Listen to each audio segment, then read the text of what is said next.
par rapport à cet aspect radiographique d'une radiographie réalisée à tube perpendiculaire par rapport au plan de la table, on va vouloir déterminer la surface qui correspond au point d'entrée par voie postérieure au trou sacré pour réaliser cette infiltration. On va donc déterminer la limite par les coupes transverses, la limite inférieure de ce trou sacré en déplaçant notre axe transverse.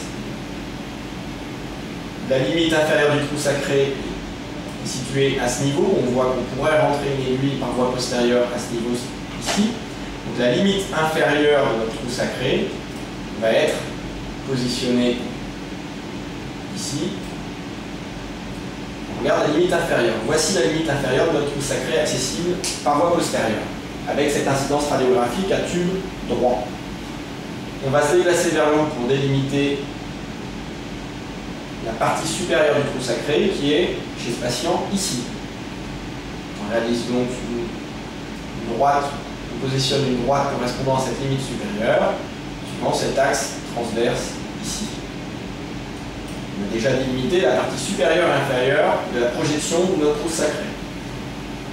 On va maintenant délimiter la partie externe de ce trou sacré, une partie moyenne.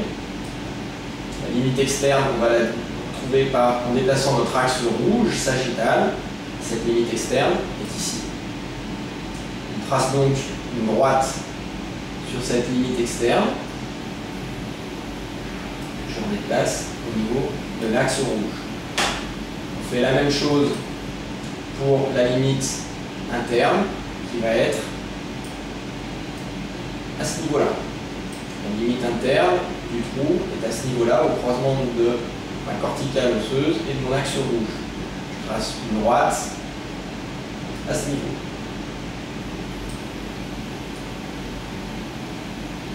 Déplacée sur mon axe rouge. À la fin de cette délimitation, on va avoir donc une aire qui correspond à la projection du trou sacré sur la paroi postérieure par lequel on pourra entrer une aiguille.